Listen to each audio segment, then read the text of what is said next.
Hey, shalom, shalom, shalom, everyone. Welcome to another episode of My Take with Rosh Ya'acob. I am Rosh Ya'acob ben Abraham, Rabbi of Gethsemane Spiritual Temple Congregation. And on this show, we tackle all kind of topics depending on the day. For Thursdays, we focus on relationships and relationships goal. And we call our Thursday shows the rules of engagement. And on the rules of engagement, we deal with relationship things, or we deal with how men should act and how women should act, right?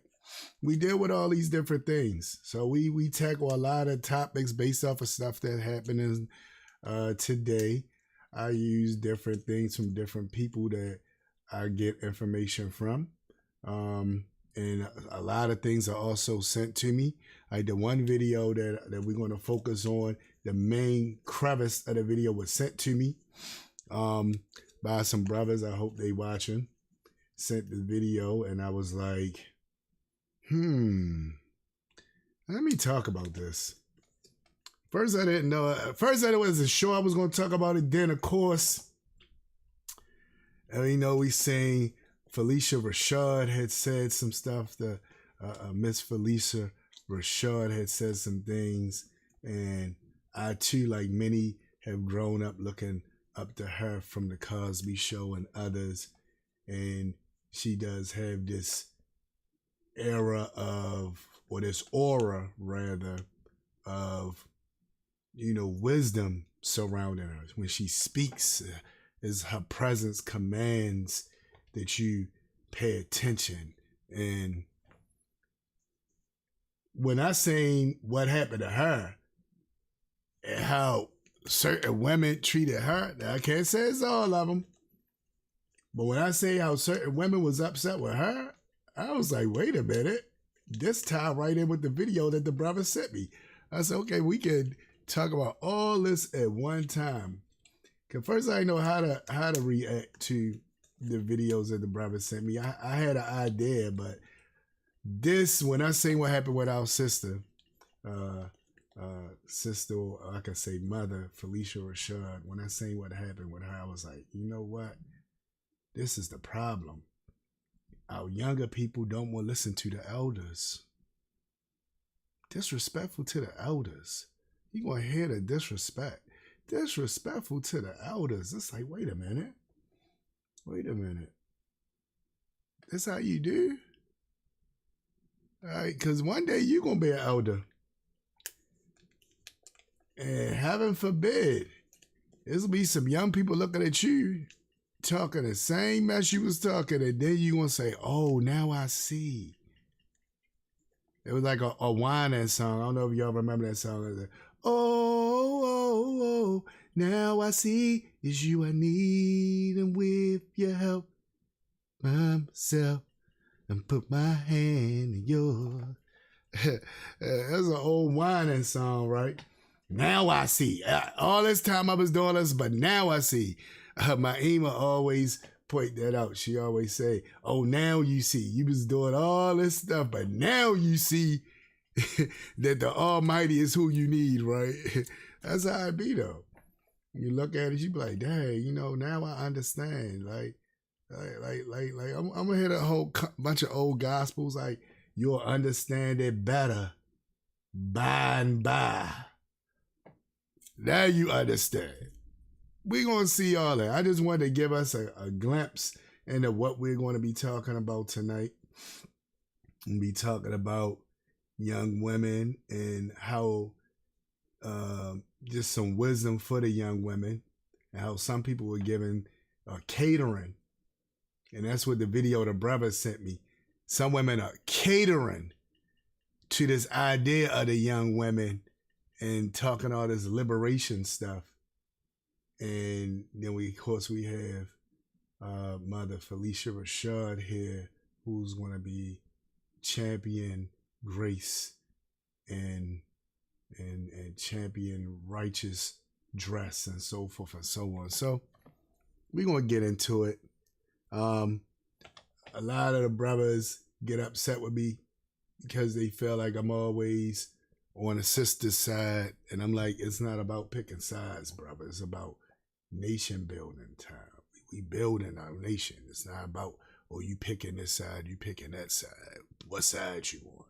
I'm on the side of Yisrael. I'm on the side of the Almighty. I'm on the side of bringing us up to being who we are supposed to be. That's the side I'm on. So I'm not on all this other stuff what he talking about. That's the side I'm on, right? So that's what we're going to deal with tonight on tonight's show. So we're going to get into that. Now, what I do want to say, if this is your first time watching this, and you done seen a couple of clips or something from somewhere that brought you to this channel, please subscribe, like, and share the videos. And we're going to, jump into this and wrap this up. We just wanted to let that be known. If you like what you are hearing, if you like what we're talking about, if you want to help spread Torah knowledge, please like, share, and subscribe to the channel. It will be much appreciated. I'm not asking you for no donations. I'm not saying close the doors. Close the doors. Oh, I want to talk about that. Oh my goodness, boy. I want to talk about that. I'm trying to figure out how I can talk about that. I got a lot of information on that. Close the doors. Oh my goodness, boy. Oh, brother Marvin. I got a lot to talk about with that. But anyway, I'm not saying close the doors. I'm not holding people hostage. Got 1,000 people out there watching right now. I'm not doing none of that. What I'm doing is just saying like, share, and subscribe. That's all you got to do to help spread the Torah knowledge. We just try to spread Torah knowledge. You know what I mean? We should try to get that knowledge of the Torah out there for others. All right? So that's what we try to do here on this channel. Get that Torah knowledge spread for others. And we got people helping us. You got the AOC in the building. The AOC. Our brother Alex been with us from day one, putting it down. He been getting the message out. He been trying to spread the Torah knowledge.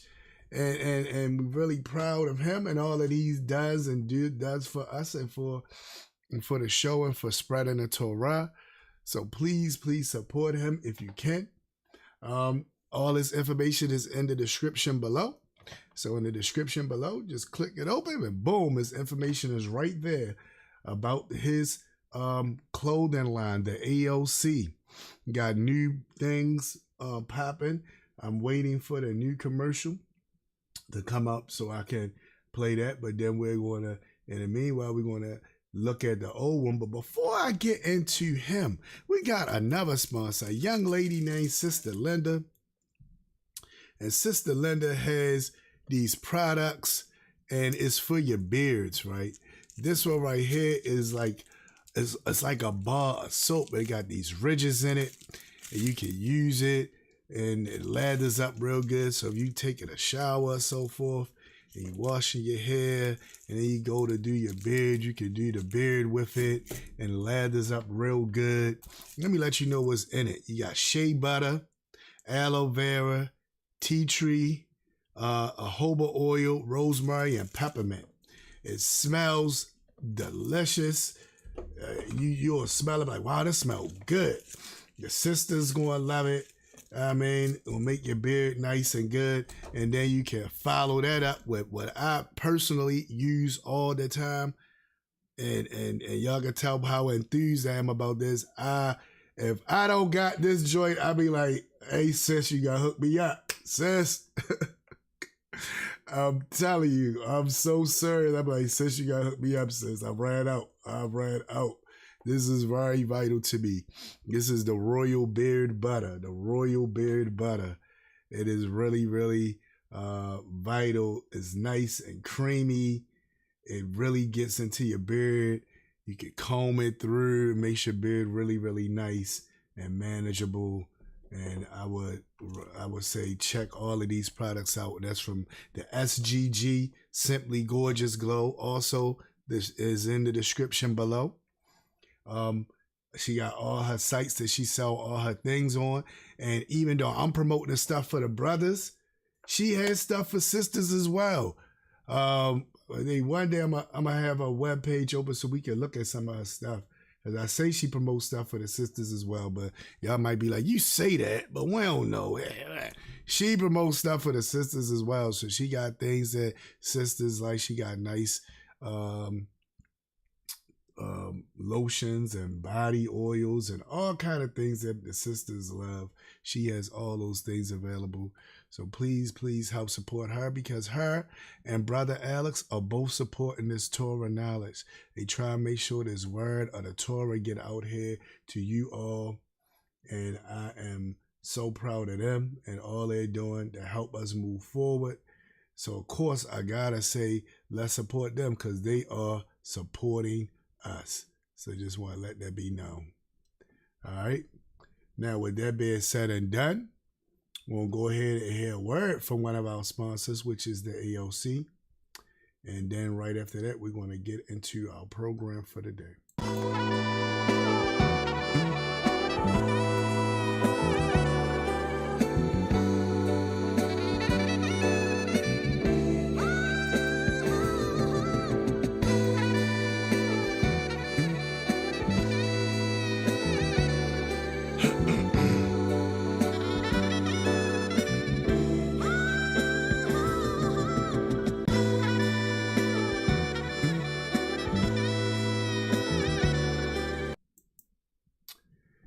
Shalom, shalom, shalom. Welcome back to the show. And we're going to get into our show. Already preference y'all for what you are to look out for today. Our first segment is coming from our brother, who's actually living in Africa right now, but still reporting on all the things that's happening here in the Americas. Our very own O'Shea Duke Jackson. Very proud of this brother. He does a lot of things. He has a lot of information. He's just on point. Like if it's something that you want to know, something that you want to get an understanding of, he has it. He is on point with it. And this story is no different. So we'll go ahead and get started with this story from him. The other day, the lovely Phylicia Rashad turned up to the Breakfast Club, and they said once she came in there, people were trying to basically hide themselves. They were straightening themselves up. It was like talking to royalty, all right? Because she's so much of a classy lady. Always has been respectful. Phylicia Rashad, as you know, was Claire Huxtable on The Cosby Show. And so many of us that grew up in the 80s and the 90s, we love Phylicia Rashad. Not only just black people. The Cosby Show was a show of America. White people love Phylicia Rashad, okay? And you know that she went, I believe, to Howard University with her sister, Debbie Allen, who's also a legend in her own right. Yeah. Phylicia Rashad made an appearance to the Breakfast Club. Now, before we get to this appearance she made to the Breakfast Club, right? I like how he preferenced that, right? Because he's setting this up real nice. And I was like, wow, this is deep, because when you think about how you do think about that, you be like, wow, like Phylicia Rashad, like you think about excellence, you think about respect for women, you think about all these things. Even though some brothers had problems with, even though we said all this stuff about it, it's some brothers over here that has problems with the role she played on the Cosby Show. Some brothers as out here got problems with that, but we not going to get into them brothers today or their problems, but they know who they are. Woo! But anyway, some brothers got problems with that, but when you think about it, it's like, wow, it's like she showed you the elegance. That whole show was about respectability, about showing black people in a good light. The whole show was like, it was a positive spin on everything. And the crazy thing about it, what I remember people said, it's unrealistic. It's unrealistic that you're going to have a doctor and a lawyer together and they both black and they live together and they got children and they building a family. And that's unrealistic, right? And they tried to sell it to us people in the hood who might didn't have that situation. Us black youth, us FBA, ADOS, they tried to sell it to us. They tried to tell us this is unrealistic, right? But you know what happened? Mr. Cosby understood, and Phylicia Rashad understood, Miss Phylicia Rashad understood that if you see it, you can attain it. It'll make you look at everything differently, right? We see that with our youth. A lot of our youth grew up with President Barack Obama being the only president that they ever knew, a black man. So they don't look at it like we can't do whatever we want to do. They give them the idea, we just had a black president. All my life we had a black president, so yeah, we good. We like our black president. We don't like how the white one do things. We like the black one, right? The white one kind of but what they don't realize is that during most of my life, and the people before me, like, there was never a black president, right? So that idea of having a black president was something where we felt like, wow, this is a monumental moment. But to them that was born in it, that's all they know, right? So they don't know anything else, right? But the point I'm trying to bring is, this youth growing up now has the ability to really just achieve and reach for even more depths, because in their mind, they don't see the doors closed. They don't see any of that stuff, right?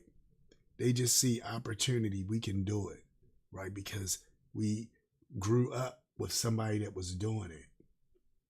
Get what I'm trying to say?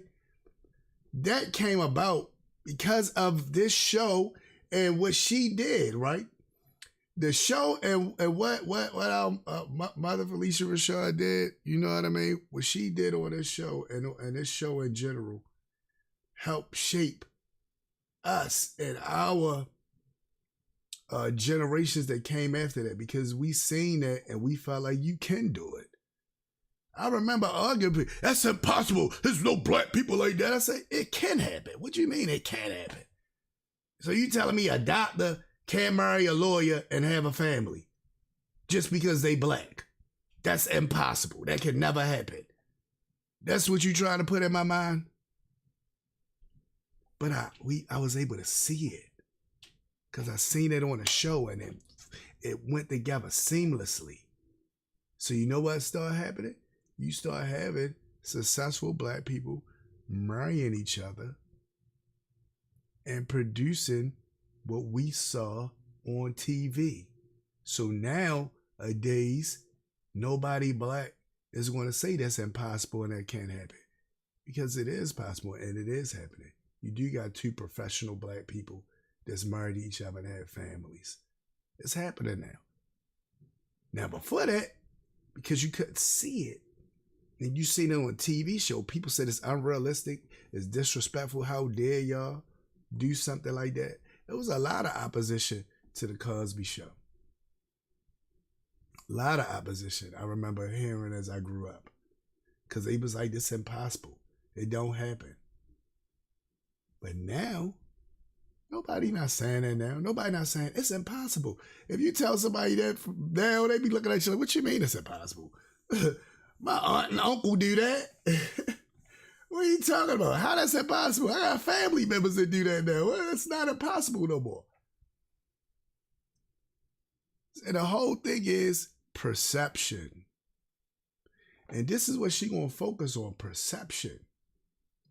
Because it's people trying to revert the youth perception of each other to a negative stance and trying to get us just to accept it and say, oh, it's okay because of how things are today.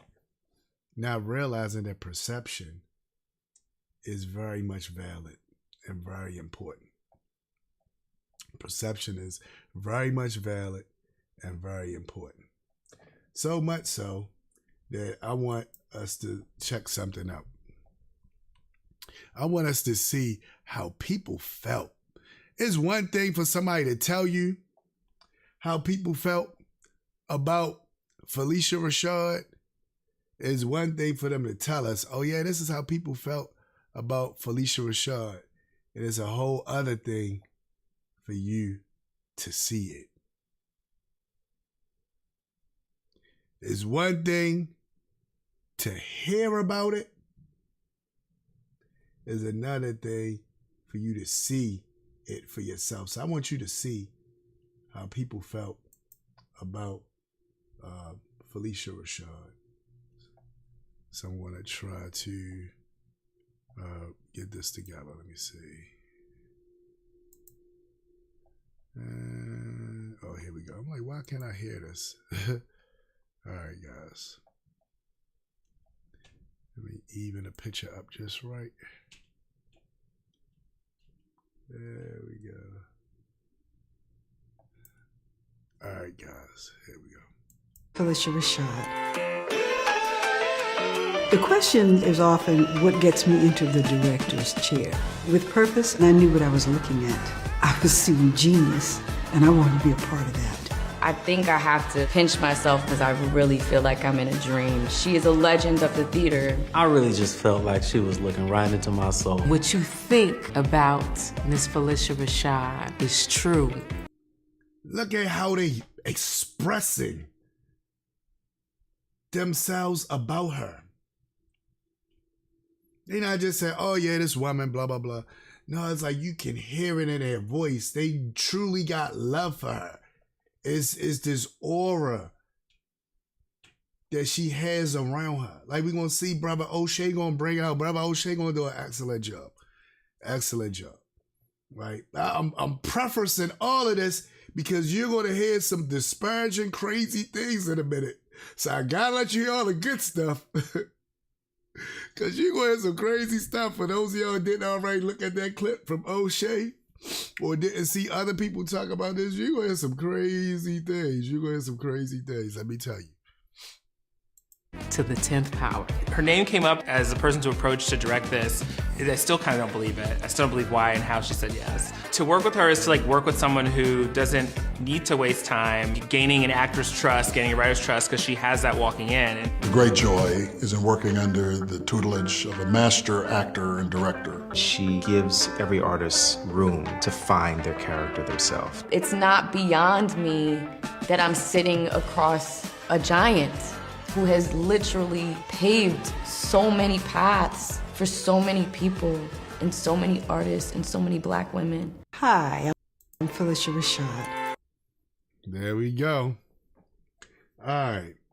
Now, y'all might say, okay, you grew up watching her.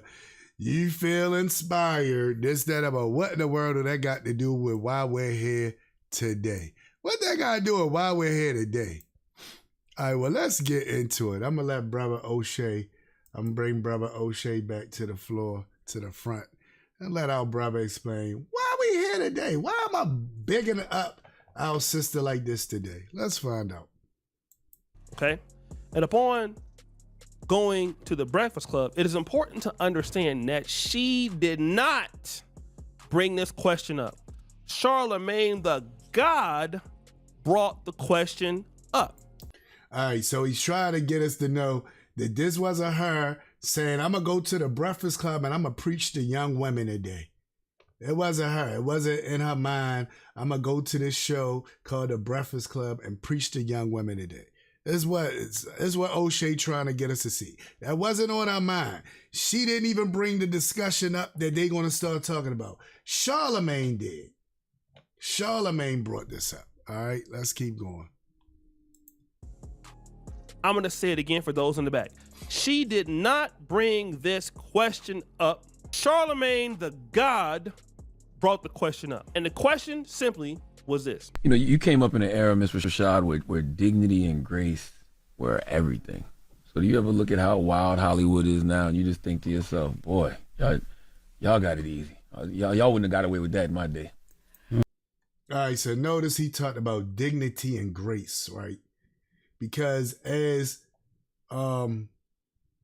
O'Shea said from the very beginning, when she came in a room, people started straightening themselves up.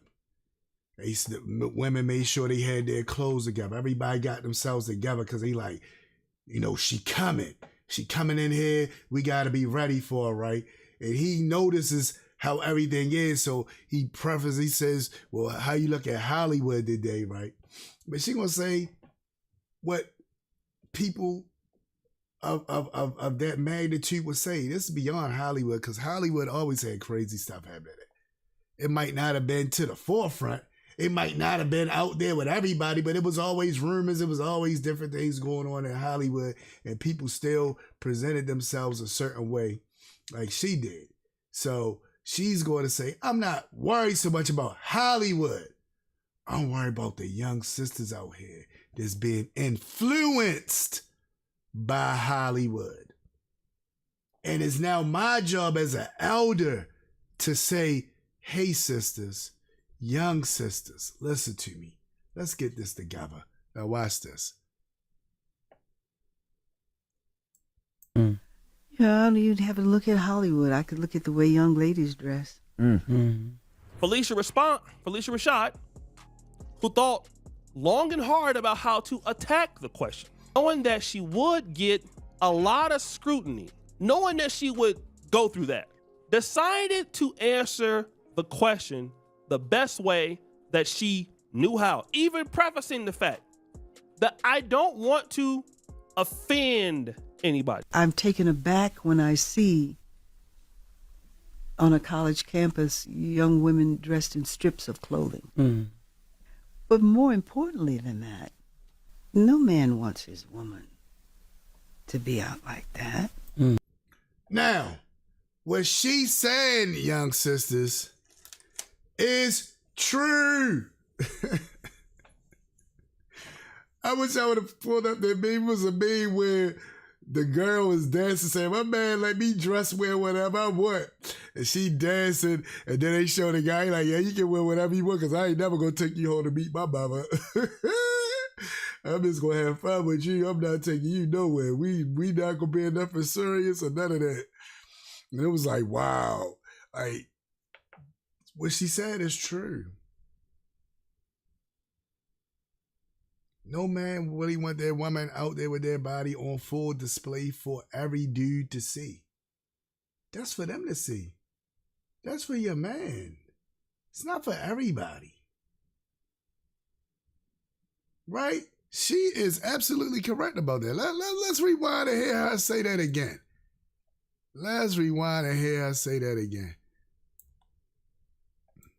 Decided to answer the question the best way that she knew how, even prefacing the fact that I don't want to offend anybody. I'm taken aback when I see on a college campus young women dressed in strips of clothing.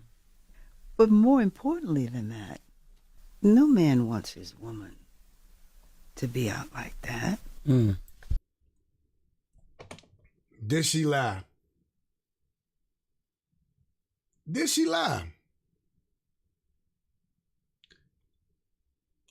Me, speaking on behalf of the brothers that I know, we don't want our women out there half naked. We don't. This is not what we want. If she dressed a certain way for us, yes.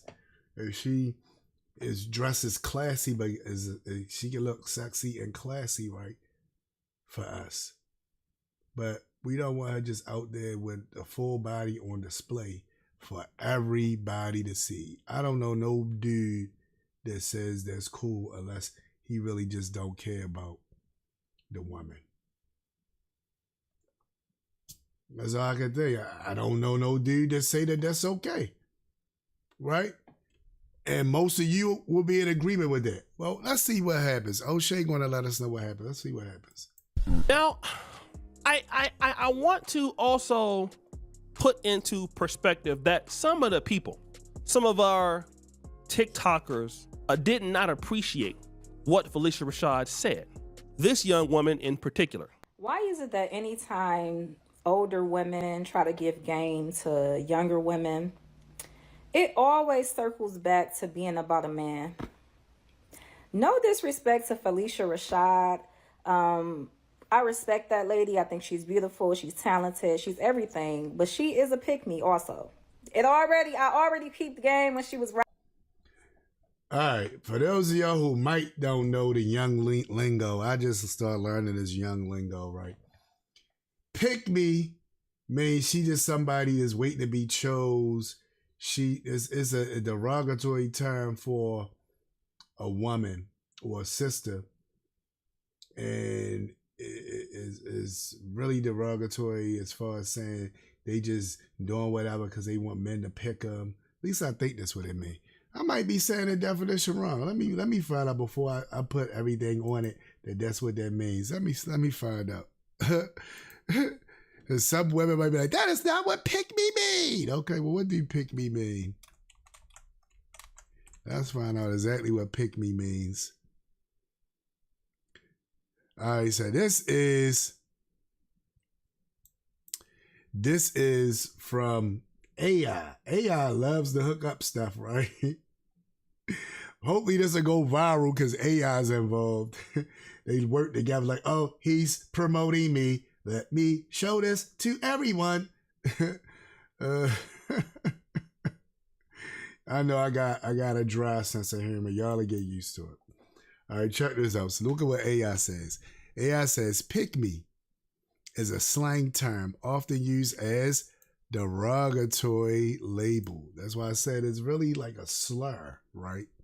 Describing someone, usually a young woman, and in this one, she's now talking about an elder who grew up from a generation and this is how it is. But she's taking her and putting her into this vernacular of how the young people detail and look at stuff today. So she's taking an elder, a mother from a generation that's trying to explain to them who she's probably old enough to be or young enough to be her granddaughter, maybe great-granddaughter. She's trying to explain to her that, hey, this is the knowledge. Remember, the elder's supposed to pass knowledge down. Maybe people don't know that. The elder's supposed to pass knowledge down to you. The young people, for some reason, think, I got it. I don't need to listen to your old butt. And they go on and do whatever they got to do. Then later they say, I never had no one to teach me. What you mean you never had nobody teach you? There was people trying to teach you, you just ain't want to listen. Hey, Shalom Makoti. He said for that young woman to say that women giving pick me, but say that woman is giving pick me and is the same breath, say she's everything and respects her, is a literal oxymoron. Yeah, that's what I'm saying. It is an oxymoron. It wasn't no respect. It was no respect there, Cody. It was no respect. All this idea of, oh yeah, I respect that. That's why I say whenever somebody put but at the end, that's when they about to get you. No disrespect, but when they say no disrespect, they about to disrespect you. Whenever they start up with that, or they say, I just such and such and say all this good stuff about you, then they say, but that means they about to go in the complete opposite of whatever they just said. But looking at this, called a pick me. And look, they said this is describing someone, usually a young woman who seeks attention or approval, often from men by acting in ways that seem to put down or belittle other women. Now, how is she putting down or belittling other women by saying, don't be out here dressed half naked? Don't be out here just showing your body off. That's belittling women. I remember when the feminist movement was against being half naked because they said you was making yourselves the object of men because then they could Google over you and they feel like you this way or that way. Now, it's like a complete opposite. They tell you, be naked. That's part of your liberation. Be naked, be out in the street, do whatever you want to do. I might see the protests with the women walking around with no bras on, talking about, I'm protesting, and got their fist up in the air. And I'm sitting there thinking, how you protesting and you don't got no shirt on? What kind of, I'm confused. What kind of protest is this? Hey, what's happening right now? Like, and the adversary can trick you real good, make you feel like you doing something that's really what he wants you to do. But he got you feel like you fighting some kind of cause by doing it. And the whole time you really setting yourself up for what he wants you to set yourself up for. They say, here's more detailed explanation. All right, so it says, origin and usage. The term pick me gained traction on social media, particularly on platforms like TikTok and Reddit, where it's used to describe individuals who appear to be trying to gain attention and validation from men by distancing themselves from other women. What are you talking about? We just got finished seeing clips. O'Shea New Jackson broke down how everybody looks and appreciates and respects Mother Phylicia Rashad, right? And he breaks it down, right? And then I just got finished showing y'all a clip where you seen people themselves, even people from her era, talk about the dignity, talk about the professionalism. All of them talking this great respect for her. All of them are talking this great respect for her, right? So what is attention or attraction she trying to, or validation she trying to get from men? What validation she trying to get? What are you talking about? She trying to give wisdom to young women to make themselves look good, to make themselves be respected, to make themselves not just look like a piece of meat for some man to have sex with. And then, she a piece of meat for me to have sex with. You see what I'm saying? That's how she tried to present that from a man being able to look at the woman like that. Saying, be respectable. You said the issue is these women don't want to be held accountable to their created purpose. They're so focused on, I don't need a man, hot girl summer trope, that any rebuttal is case to attack. Yes. And she even said it with, you don't even hear her say it hostile. She said it with a soft voice. And this sister still decided that this is a problem. And she a pick me. And it's like, what are you talking about? She already validated. What do you mean she doing this for validation? She already validated. Putting down other women. Look at it. Putting down other women. What did she say to put down other women except don't be out here half naked? That's putting you down. If I say, hey, sister, put some clothes on, that's putting you down. Now, maybe if I say it as a man, oh, man, her man gonna tell me what to do, right?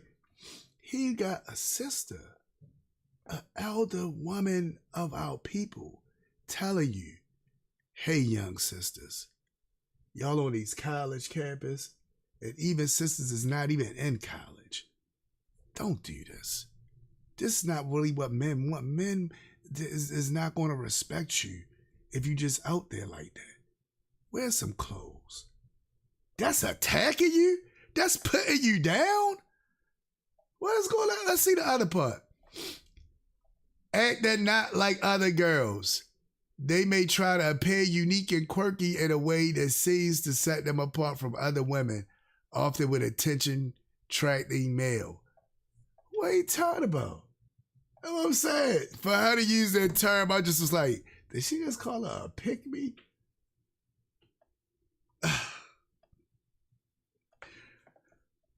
Oh my goodness. These young people, boy. These young people, boy, I'm trying to tell you, these young people today, I'm not going to put it on all the young people. All the young people not like this. But when I heard her say she was a pick-me, I was just like... What? Bro, what are you talking about, man? Seriously, I was like, get out of here. Like, oh my goodness. So we're going to go ahead. I would go back to O'Shea. Let's see O'Shea. Riding for Bill Cosby. I don't feel like getting into all of that, but she was on the Breakfast Club and she was talking about the way that women dress today. Now, she's entitled to her opinion. That's totally fine. And I was okay with the message until she said, and most importantly... Now, she was okay with the message, supposedly, until she said this part. So she was okay with the message when she said, young sisters, don't be out there half naked, blah, blah, blah. She was okay with that part. This is the part that made her mad. This is the part that made our sister become a pick-me in her eyes. I want you to hear what made her become a pick-me. This derogatory slang in her eyes. Let's hear this. No man wants a woman that dresses whatever way they were talking about. Why? You know what they was talking about. Let's not play this role. Come on, sister. You done went type of pick me. You done threw things about Bill Cosby in the play. You done went through all this triad of things. And now you don't know what she was talking about. Really? Now you don't know what she was talking about? You just said you was fine with everything until she said this one part. And now you say you don't really know what she was talking about. Why is that the most important element when it comes to how a woman is dressing? And why don't people understand that not all women date men? There are some women that don't date men. So, that's the problem. Ding, ding, ding. That's the problem. The problem was when she put men in there, that became a problem because she don't like men. That's the problem. Some women don't date men. Well, she's speaking to the women that do. She's speaking to an era of women and trying to get the women to know that you're supposed to be dating men. You're supposed to be dating men. This show is about Torah, so I gotta keep it real with you. I gotta keep it real with you, right? The alternative lifestyle that you are talking about is outside of the Torah, right? But that's the problem that you have with this, you know. And I know people that's in the lifestyle. Some of them are very close to the family and may even be related. You know, some of them is in the family, right? And I respect them, and they know I love them. And I don't go out the way to attack them every time I see them and whatever's going on with them. I show nothing but love, right? Because I believe that the Almighty is going to draw you in His time, and all I had to do is walk upright before you. If I walk upright before you, then you'll get to see it. Because that's one of the biggest things is our life. Like what my Ima always say, right? She say, we are the only Bible that some people have. You know that?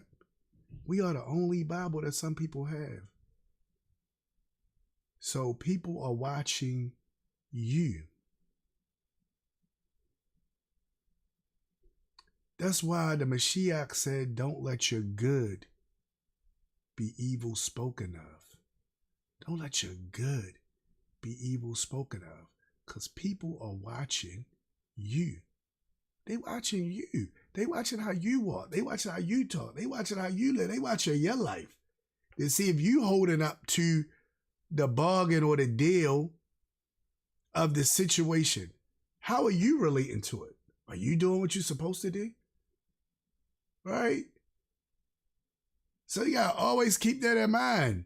And that's one day to help keep you at bay and keep you on the right line is just knowing it. And people are watching you. They watching you.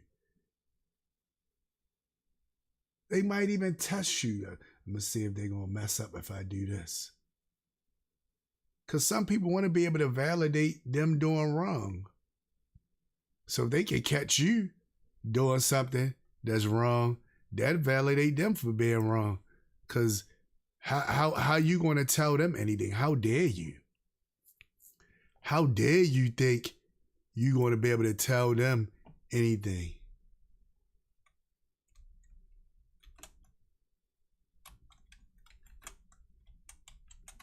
How dare you? How you going to be able to tell them anything?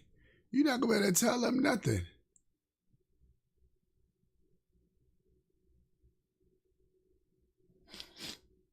You not. And that is the whole thing with that, right?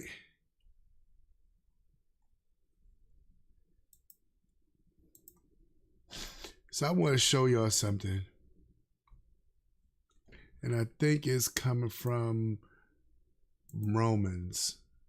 So I'm going to go to, because y'all know this is a Torah show. I got to go to the Bible. I don't want y'all just to think I'm some wise person that got all the wisdom and the knowledge. No, I'm looking at the Torah. I'm looking at the Brit Kadashah. I'm looking at the text. It's not me. It's not just me. I'm looking at different things. So let me show y'all something. I want y'all to see this. This is the book of Romans. And I believe it's in this first chapter, right? Let me see.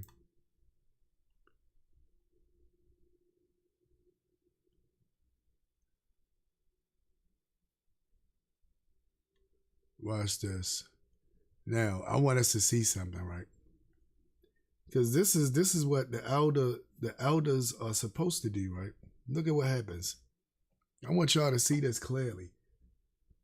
It says, for the wrath of Elohim is revealed from heaven against all ungodliness and unrighteousness of men who suppress the truth in unrighteousness. Well, what does that mean? That means I know the truth. I see the unrighteous stuff happening. I know the truth and I shut my lips and don't say nothing. Can't do that. Can't do that. Because the wrath of the Almighty is going to be revealed on me. Because I know the truth and I'm not saying nothing. Look what it says. For the wrath of Elohim is revealed from heaven against all ungodliness and unrighteousness of men who suppress the truth. In other words, you know the truth in unrighteousness. Because what may be known of Elohim is manifest in them. For Elohim has shown it to them. So you know better. You know what to do. So she's sitting there. One of the biggest platforms, the Breakfast Club. Everybody know this is one of the biggest platforms to be on, especially for our generation. Something happened. It's on the Breakfast Club. People hear about it. Even the younger generation look up to the Breakfast Club and want to see what they talking about on the Breakfast Club. So now she's on a Breakfast Club. She has young women ears and she decides to give a message to young women to let them know, hey, sisters, this is what I think. This is how I'm looking at this. And she gets attacked, but she's doing what she's supposed to do. She doing what she's supposed to do. Now, this goes to what the sister, let's go with the sister, what she talked about. So she says, some women don't even date men, they date women, right? Let's go to what she said. Now, this is a consequence of you not declaring or making clear righteousness and unrighteousness, and you not doing this. Look what it says. For this reason, I want you to see this, and this is Romans chapter 1, verse 26. For this reason, Elohim gave them up the vile passions. He said he gave them up to vile passions. What's a vile passion? Hey, let's look that up. Let's look at what's a vile passion. What's a vile passion? Let's look at this. Let's look at this. A vile passion, right? Let's look.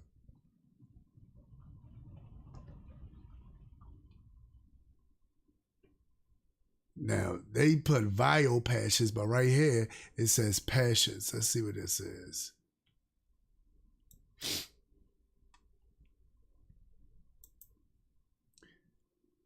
This says suffering and lust. Suffering and lust. This is pathos. It's from the Greek word pathos, right? Which is suffering and lust, right? Now let's look at what it says suffering and lust is. Passion, suffering, lust, suffering, emotion, depraved passion. So not just any passion, depraved passion. Lust, right?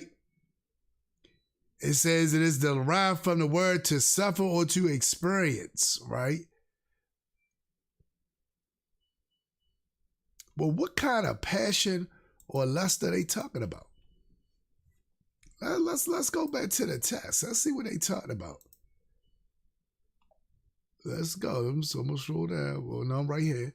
For this reason, Elohim gave them up to vile passions, suffering lust, for even their women exchanged the natural use of what is against nature. Likewise, also the men. And what they mean by exchanging a natural use and going against nature. Nature is male, female come together. Right? I know this is going to go viral. I'm not speaking hate. No, there's no hate man spoken here. Gotta put that out there. I'm just telling you what the scriptures say. Don't get mad with me. Hold on, let me put it up here. Let me put it up here so y'all to see. Don't get mad with the rabbi. Don't get mad with the rabbi. I'm just telling you what the scriptures say. Hey, that's what I'm supposed to do, right? I'll tell you what the scriptures say. Don't get mad with the rabbi. Don't get mad with the rabbi. I know there's many people out there mad right now. Don't get mad with the rabbi. I'll just tell you what the scriptures say. All right? Let's go back to the scripture. I just want to make that clear because I know there's people ready. Who he think he talking to, right? Let's just get with this. For this reason, Elohim gave them up to vile passions, for even their women. So it's saying not just the men, even the women exchange the natural use of what is against nature.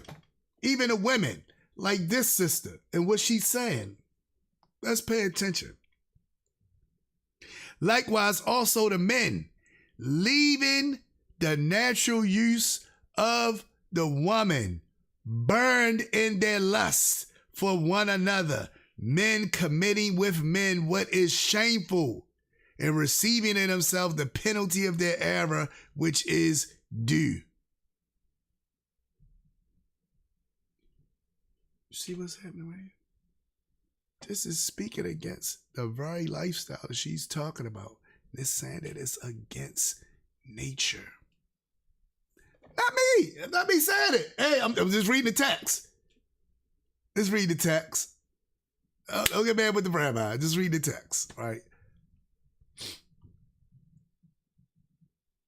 And even as they did not retain Elohim in their knowledge, Elohim gave them over to a debased mind to do those things which are not fitting, being filled with all unrighteousness, sexual immorality, wickedness, covetousness, maliciousness.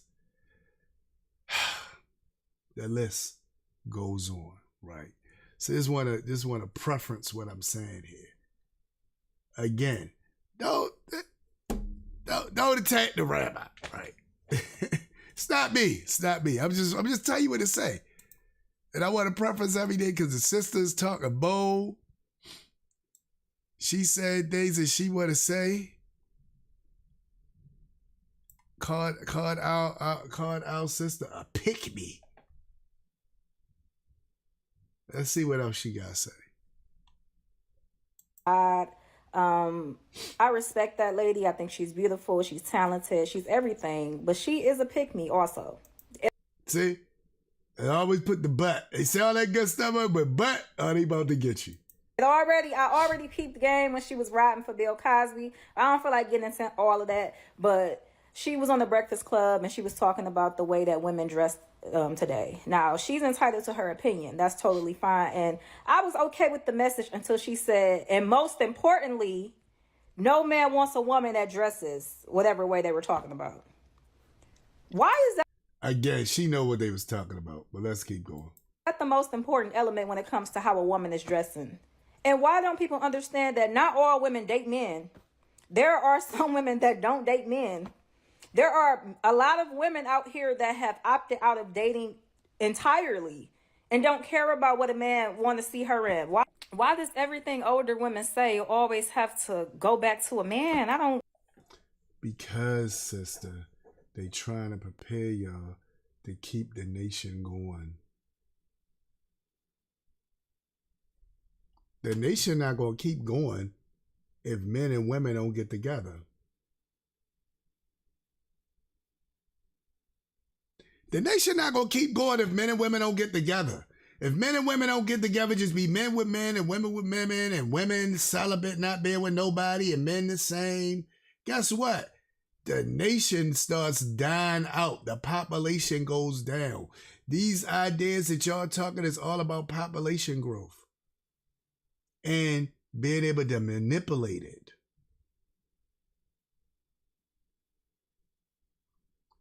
And what she's saying and what we're saying is we trying to build our people up.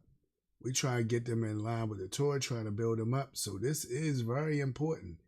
So it's very important to want to be able to get with a man because that man can become your husband and you have a husband and then a husband and wife can work together to build a family.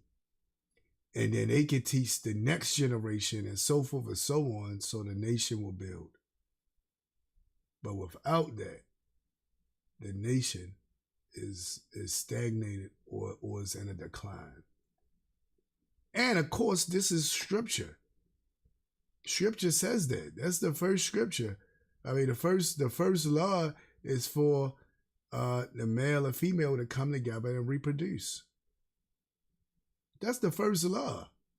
So you speaking against the very laws in scripture, right? That's the first law. The first law is for a male and female to be able to come together and create life. And I'm going to go to that. I know y'all say, this is normally what puts the show into against the time restraints. But hey, I got to make sure y'all get some Torah in there so y'all don't just think he got all the information and just saying. I want to know, let y'all see where this information coming from. I want y'all to see where this information is coming from. Watch this. This is Bereshit chapter 1, right? Bereshit chapter 1 or Genesis chapter 1. Look what verse 26 says. Then Elohim said, let us make man in our image according to our likeness, and let them have dominion over the fish of the sea, over the birds of the air, and over the cattle, over all the earth, and over every creeping thing that creeps on the earth. So Elohim created man in his own image. In the image of Elohim created him, male and female created them, right? Then Elohim blessed them, and this is the part where we get to the mitzvot. This is the first mitzvot or law in the Torah. Look what it says. Elohim blessed them, and Elohim said to them, be fruitful and multiply and fill the earth and subdue it. Right? But we just want to deal with this first part. Be fruitful and multiply. You are commanded to be fruitful and multiply. In other words, you are commanded to find a husband or a wife and have children.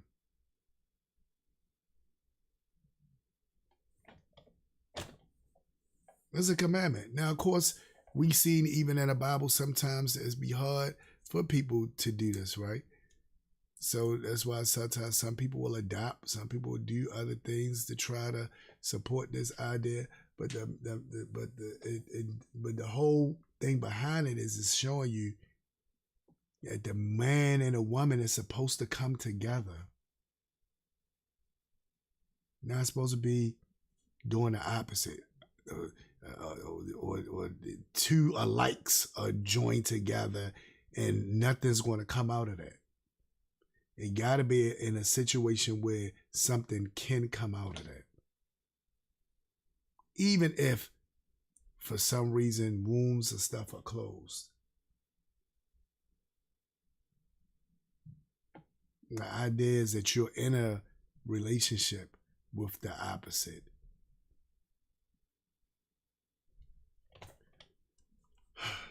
So just wanted to put that out there again because she's making it like, oh, we don't even need to do that because nowadays, we ain't worrying about nowadays. We keeping Torah. We keeping Torah over here. We're not worrying about nowadays.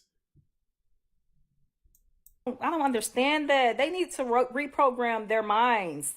They need to reprogram their minds. Like, it's 2025. We work too hard to have autonomy, to always have to be connected to what a man likes and what a man doesn't like. If y'all constantly keep saying, oh, men don't like when women dress like this, men don't like when women wear their hair like this, wear lashes, wear makeup, this or whatever, and a woman is still doing those things that a man doesn't want, wouldn't that tell you that we don't care?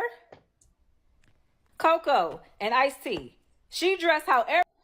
No, what that would tell me is y'all are disrespectful and rebellious.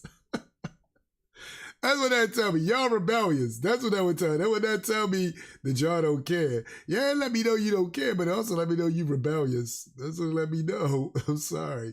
Then she gonna bring up Coco and Ice-T. Do you know the things that Ice-T used to let Coco do?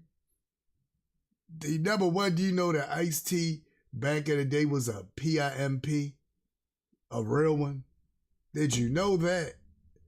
You picking up somebody that was actually a pep, a real one. Not somebody just call himself that because they got a bunch of women. This dude was actually out there in the life. He tells about his story. He tells about the different things he went through. Other people that knew him tells about the story he went through. And you go all the way to him to use him and his wife to validate your argument. I was like, did she say Coco and Ice-T? Ah. Are you serious? Ah. I was like, of all, she couldn't think of nobody else. That's what she had to go to Coco and Ice-T. And Coco, even though her name is Coco, is not a sister. She not you. Oh my goodness gracious. She said Coco and Ice-T.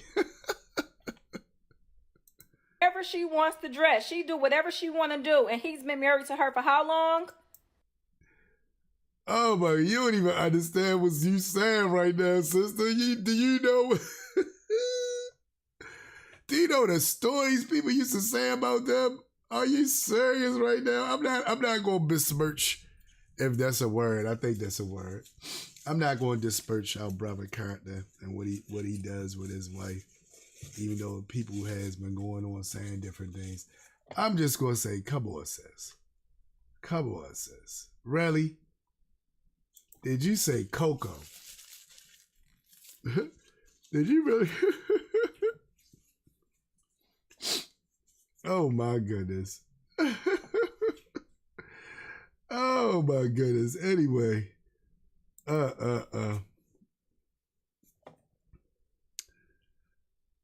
right, I don't want to spend too much more time. Y'all get the idea with this.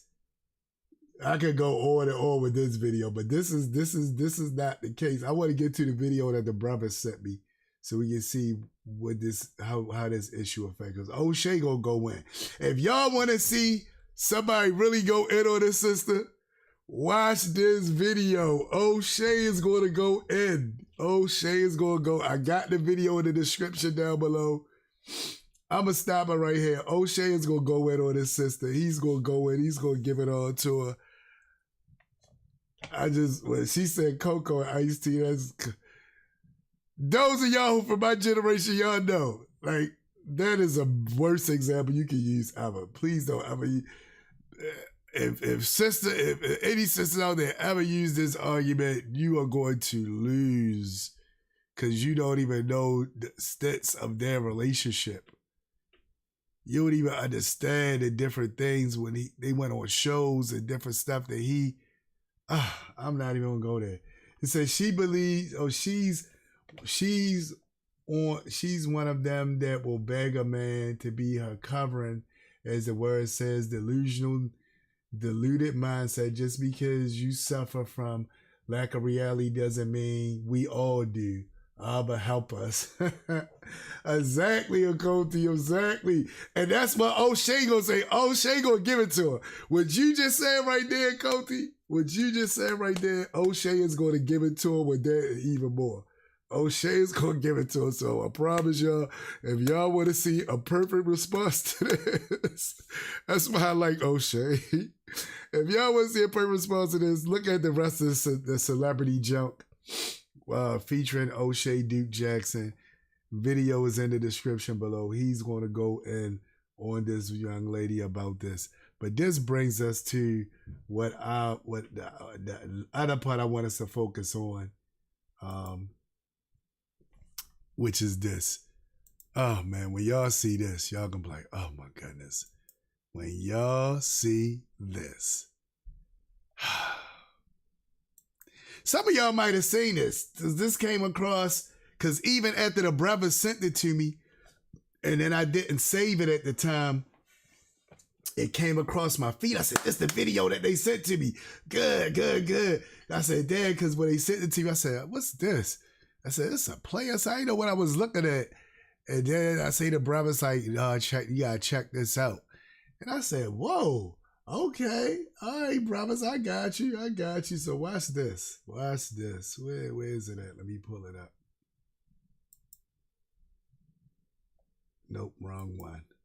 There we go. Watch this. Now, y'all might have seen this. Now, this is at church. And this was sort of like a skit or a play that they did at church. And watch what the theme of it is. So first it starts off, you can be like, okay, but watch what the theme of it is. Watch how this goes. Now again, I want to preference this. This is at church. Literally, you see the church background. You see the pulpit. You see y'all walking across. You're going to see people in the pews later. This is at church.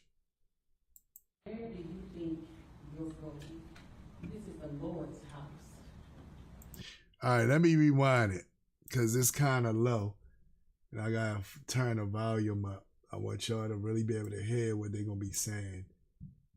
All right, so I think I got the volume up enough. But she starts off, for y'all who don't saying, the woman's walking across and you hear an elder sister say, where do you think you going dressed like that? This is the Lord's house, right? Again, this is at church. Now, I want you to pay attention. And I must preface this for those of y'all who've seen the cover. The cover is not this church. The cover is actually our congregation. And I used it, to point towards us in the show, because we're going to talk about how we look at stuff as well. But I don't want y'all to think, oh, that's that church that this happened in. No, that's not the church this happened in. As our congregation that you see on the cover. So just want to let you know what you're saying on the cover. Because I thought about it just now. Like, they might think that I'm pointing out this. No, it's not this. But y'all will get it soon enough once we get into it. So check it out. Where do you think you're going? This is the Lord's house. Do you not know that your dress is too tight? This is not the club. Young people, I'm sick of it. I am sick of it. You just coming in here to take somebody's husband. Look at you. You can't be saved looking like that. What is wrong with you? I'm sorry if my entire... Now, so they open it up. They want you, that's why they focus on her. They want you to see her. She got the tight fitted dress on, showing everything. She's walking back and forth. And the elder woman is talking to her. And this is supposed to be the young people versus the older people, the young women versus the older women. And that's why I said this fitting with the Phylicia Rashad situation, because here you have the older one like Phylicia Rashad, like Mother Phylicia Rashad, trying to give game to the younger women, saying, this is you messing up. And then we seen that response from the young girl, like, who you think you are? You a pick me, blah, blah, blah. And then we don't care nothing about this, that. Don't you see me? You older women need to learn, blah, blah, blah. So we're going to see the same dynamic in this video. Right, so the woman just got finished telling her, you know, you in here, you dress like that. This is not the club. You can wear something more fitting to wear. Now watch what you see with how they going to have the older woman dress. This lets you know their mindset of what they said. So the young woman got this on, or the young girl got this on, right? And it's like, what are you doing? Why are you dressed like this? Now watch this part right here. I want y'all to see this part right here. Now watch what the young girl says to her. I'm sorry if my attire doesn't fit your holy presence. I'm sorry that I came into the house of the Lord just as I am. See, this is something, Zakay did an excellent message on this, right? It's something that people always say, he say, come as you are. You know, this as I am, right? I'm sorry if you can't accept that. I'm just coming as I am.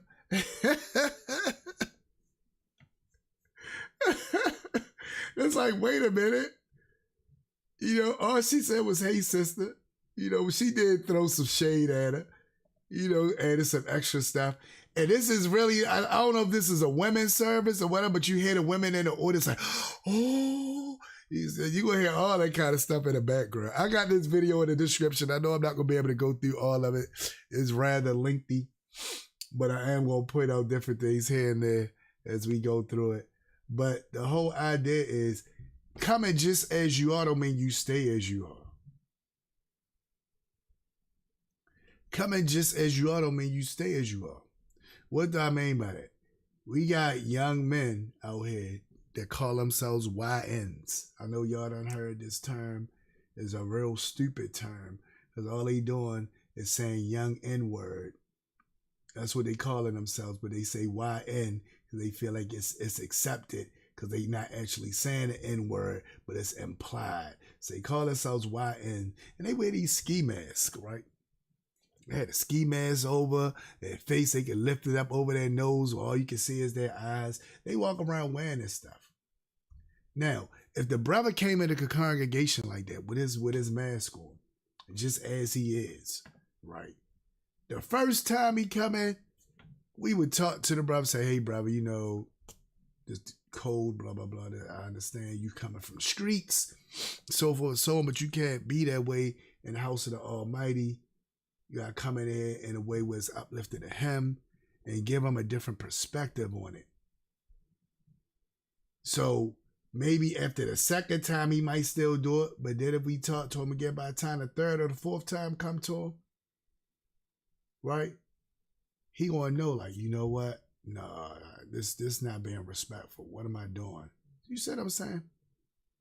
He now say, brother, I'm coming just as I am. That's what it say. Come just as you are. Yeah, come just as you are, but don't stay as you are.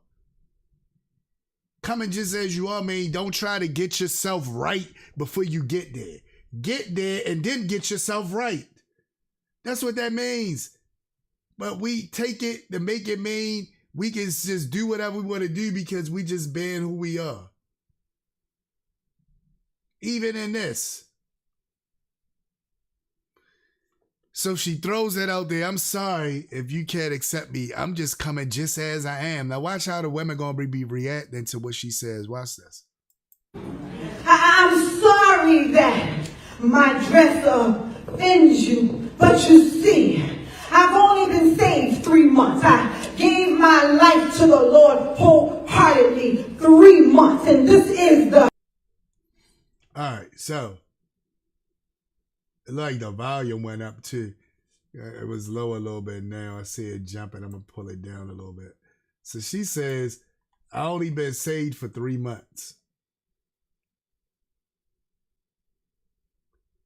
Okay. So within that 3 months of being saved and understanding how you should dress, you didn't have time to go and get any other clothes but that.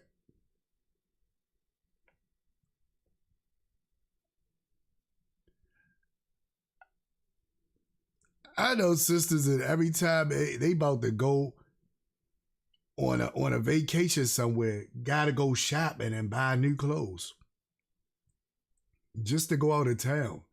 I'm looking like I got clothes right ahead. Oh, I gotta go shop. I gotta get like you gotta go shopping. All you doing is going away for a couple of days. Y'all go shopping for something for a couple of days. Am I lying?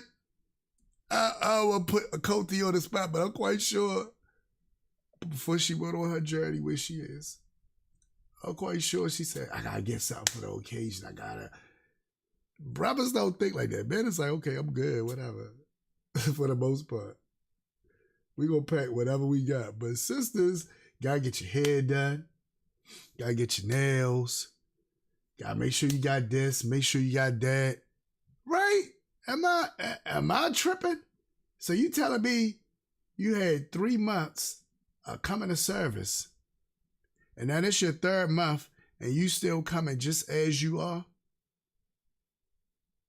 Nothing's convicted you to say, you know what? Let me do XYZ.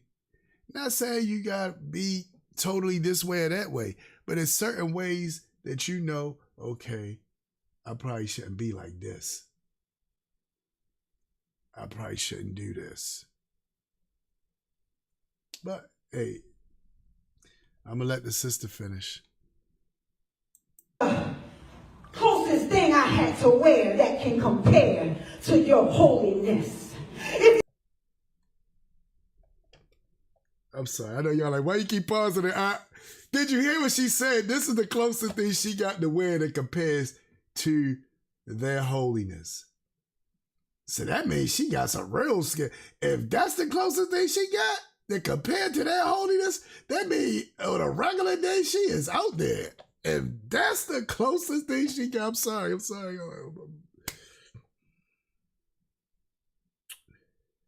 Yeah, let me go. You didn't want me to come up in here like that. Why didn't you put a sign in the front of your church that said, you gotta wear a long dress, you gotta wear a collared shirt, you gotta wear long skirts? Why didn't you do that?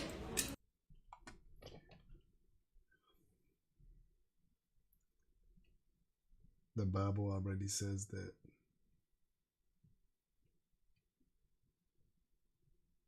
The Bible already says that. That's the answer. The Bible already says that. So evidently, the church, she's going to church, right? That's why I say you gotta come to a congregation, a Hebraic congregation. Then you'll see, okay, this is what is expected. You'll see. As you come into the Hebraic congregation, you'll see the other women, how they dress. You say, okay, that's what's expected, right? But it says it in the text. Now you might say, come on, it said in the text. Well, let me show you. I'm going to show you. I'm all about being a show you guy, right? let me show you what it says in the text.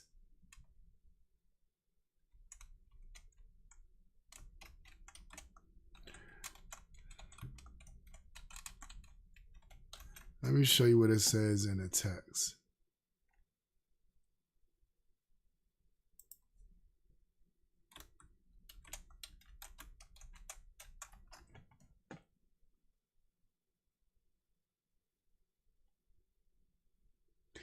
I'm going to show you what it says in the text. Let me see. I want to make sure I find it first.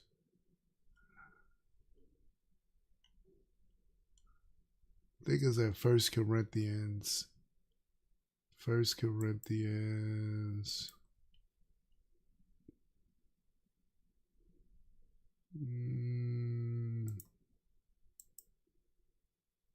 Chapter 11, verses 2 through 5. So let me see. Let's look at that real quick. I know I'm running out of time. Chapter 11.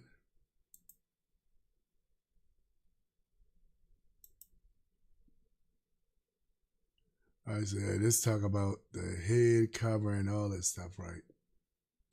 Now, I got to preface this to get y'all to understand this. What Apostle Shaul is teaching comes from the Talmud. This comes from the sages. This is the oral law that he's teaching right here. So I gotta let y'all know, this is our Hebraic customs. It comes from the oral law saying this is how a woman's supposed to be. And the idea comes from the oral law where it says, and let me see if I can bring that up too, because I always tell people about that, and they be like, well, where is that at in the oral law? Man.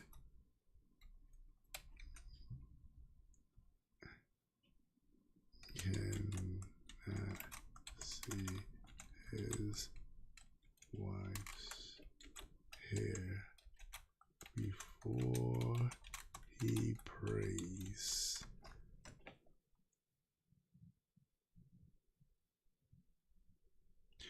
Now, why would they go right to that instead of what I'm talking about? Oh, because I spelled something wrong.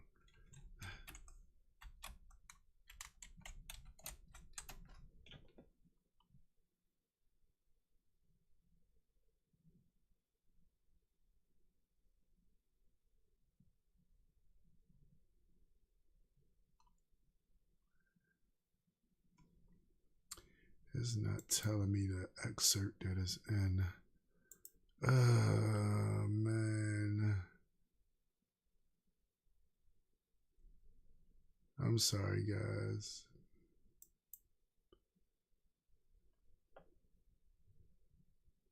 Because it's actually in,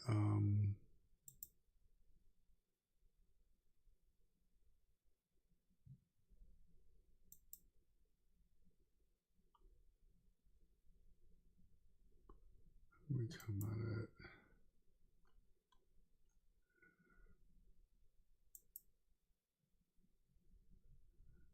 I'm sorry.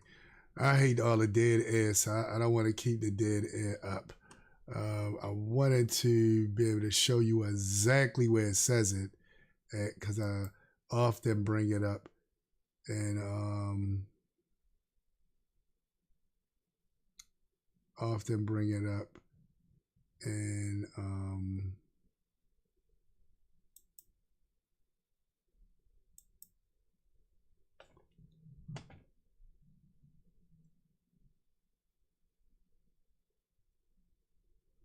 but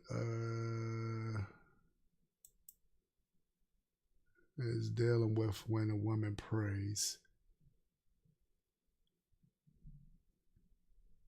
All right, it's me. I want the actual thing. This is people. What I'm finding is people talking about it. So let me let y'all see what I'm looking at. So for the dead air sake, because it's dead air. So I want y'all to see what I'm looking at, so y'all don't think I'm just Y'all just looking at me saying, So what I'm looking at is trying to find where it goes into detail specifically about the woman being told to cover her hair. And it looks like I'm finding it right here. Okay. So it's Bertocott 24A. And it talks about men and their women hair. So let me go to Bertocott 24A. And we can go right to Sephiria for this. So let's go to Sephiria. Go right to Sephiria. I want y'all to see. I don't want to put y'all back in the hole. Talmud. Gotta love Sephiria. You can just look stuff up right there and go right to Bertocott at 24A.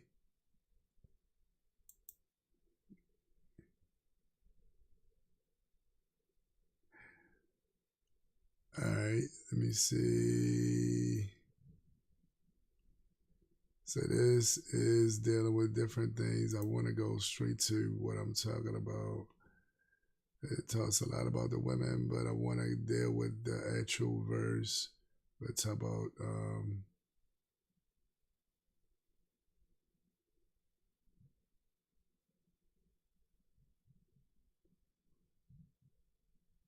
so it's talking about saying a Shema, right? And it talks about the different things dealing with the Shema.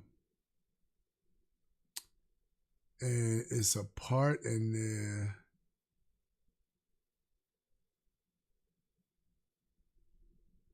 where it talks about a woman. Well, let me just give y'all the chase to it. And if this come back up, I can actually have everything together for y'all next week. We can recap and come back to this because I don't want to waste too much time trying to show y'all this. But the idea is this. It's dealing with prayer, right? And it says, it's three things that a man shouldn't see, that a man shouldn't experience before he prays. All right. So it's three things, right, that a man shouldn't experience before he prays. One thing a man shouldn't experience before he prays is he shouldn't see his wife's hair before he prays, right? Three things a man should not see before he prays.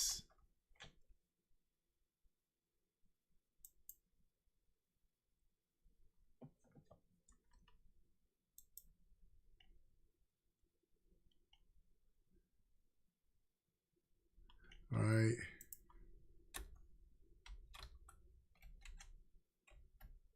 And this is halakha. I'm still trying to look it up as I'm talking to y'all about it.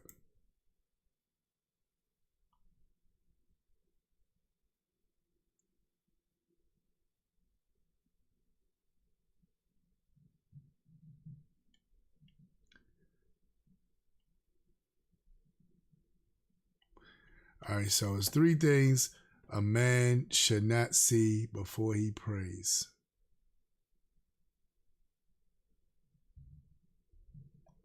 All right, before a man prays, he shouldn't see his wife's hair. He shouldn't hear his wife's voice. He shouldn't see his wife's thigh. So what they take from that is, if a man shouldn't see his wife's hair before he prays, then he shouldn't see another man's wife's hair before he prays. So he shouldn't see any woman's hair at all before he prays, because the hair is something that's supposed to arouse him, right? If a man is not supposed to hear his wife's voice before he prays, then he shouldn't hear another man's wife's voice before he prays, So he shouldn't hear any woman's voice at all before he prays. And lastly, if a man should not see his wife's thigh, seeing her thigh before he prays, then he shouldn't see another man's wife's thigh before he prays. So he shouldn't see any woman's thigh at all before he prays. So the idea of congregation and service during those times was the people came together to pray. That's why the people came together. People came together to pray. That was the purpose. So in coming together, Apostle Paul would say certain things like, I do not allow a woman to speak. I will not permit a woman to speak. Why? Because that's what the Holocaust says. It's not because men want women to shut up and not talk. A lot of brothers take it there, they just want the women to shut up and not talk. That is not what it's saying. The idea behind it is the Holocaust, which says that before we pray, because that's what we coming together to do, to pray, I shouldn't hear my wife's voice. I shouldn't hear another man's wife's voice. So I shouldn't hear no woman's voice at all. Same thing about hair, when it says about women covering your hair. And the same thing when it talk about women wearing modest apparel. In other words, not tight, clinging clothes, but loose-fitting clothes or clothes that's covering their body up, especially their thigh, because they say that's what arouses brothers, right? That's what arouses you. Now, I was trying to find the actual verse, because I studied this in the yeshiva where it said exactly where it came from. If I had one of my old textbooks, I could bring it up and be like, wow, it's right here, right? But I remember when I first read that in the yeshiva, I said, that's where Apostle Shaul got that from. Like, all this time we thinking, because again, Brit Kadashah only throws Torah and Talmud and all that stuff away, right? So they don't pay that no attention. So they teach woman be quiet and a man dominate and woman do this and woman do that. And they teach all that stuff in that way, right? But when you understand what the text said, the text is not necessarily saying what they are saying.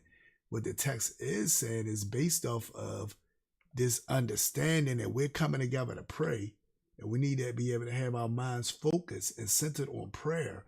And these are things that takes away from the man when he prays.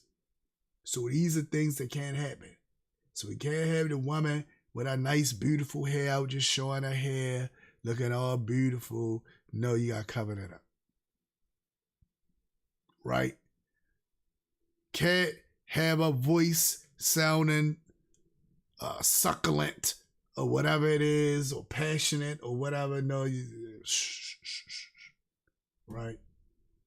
And lastly, can't have her wearing clothes that's going to draw the attention away from what you're there for. And now your eyes is following her everywhere she goes. So when she says, you should have had a sign up that said that, it said in the Bible. Now I'm going to show it to you in the Bible. Now the Bible is just going to say it. I'm going to show it to you in the Bible, but I want to preference it to the Torah and let you know where this came from. Because a lot of times people take this out of context as well. Let's look at what it says. Now praise you, brethren, that you remember me in all things and keep the traditions, just as I delivered them to you. What are these traditions? These traditions are the oral law. I'm going to present some stuff to you that come from the oral law. And the same way I'm giving this to you, I want you to keep it and I want you to pass it down. I'm passing down to you the tradition or the oral laws that was given to me, the halakha that was given to me. I'm now passing that halakha down to you. What is he saying? But I want you to know that the head of every man is the Mashiach.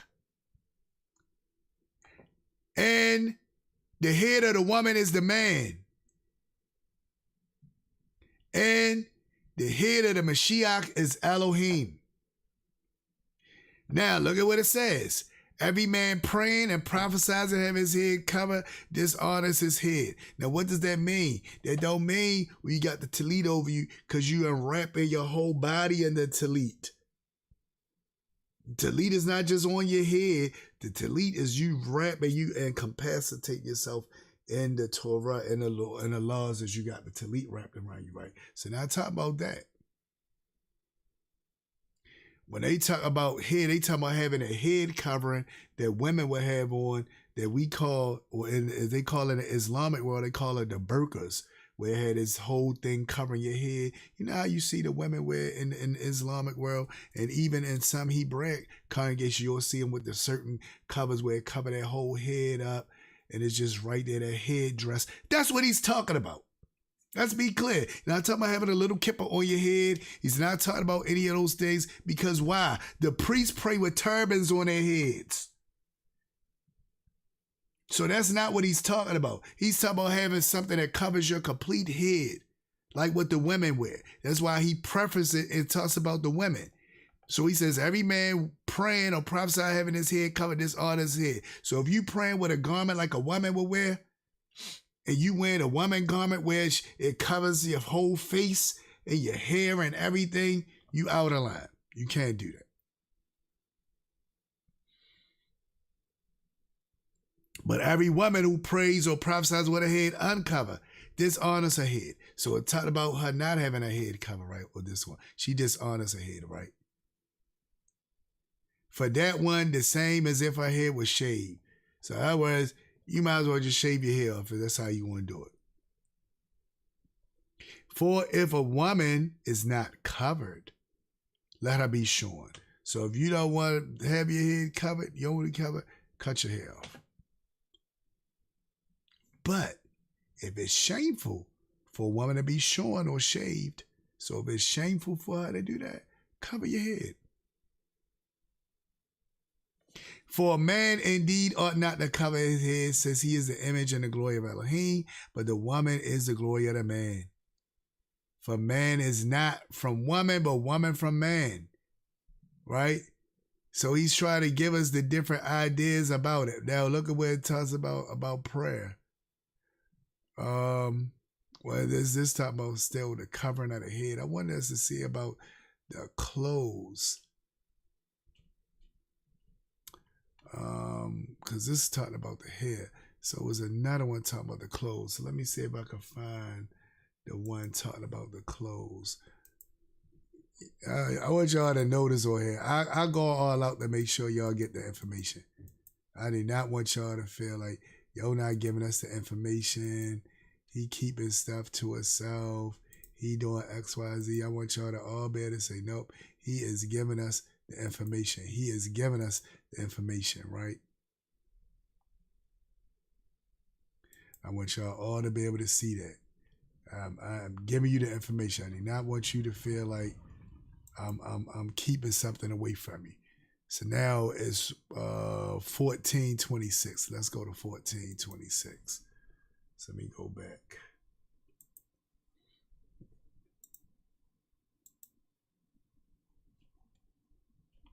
All right.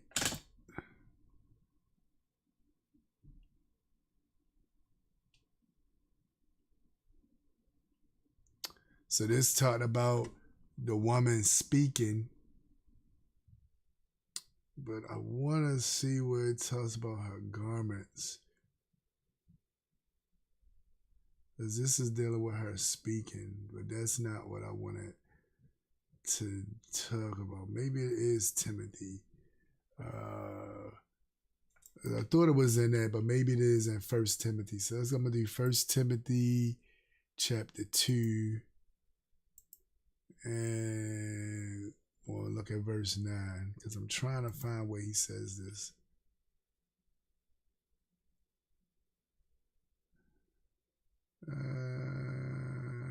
No, this is not. Oh yeah, right here. What it says, in like manner also that the women adorn themselves in modest apparel. Now, what is modest apparel? What's modest apparel? I know it's other parts of that we can tackle all that stuff later. I know you talk about with braided hair. That don't mean women can't wear braids. It's not what it's talking about. But this is talking about is women focusing on their outside body, their outside appearance, and not focusing on their inner appearance. They focusing more on how they look outside than the inner. Because braided hair back at that time was a big deal. Nowadays, it's starting to be a big deal. I see women really getting into it, so forth and so on. You know, they doing their things with it. But back then, it was a big deal. A real big deal. Got your hair braided and nice. She said got the costly apparel, all that kind of stuff. So that's dealing with being flashy and dressy. But it's also a thing where it talks about, let me see if it can cross-reference.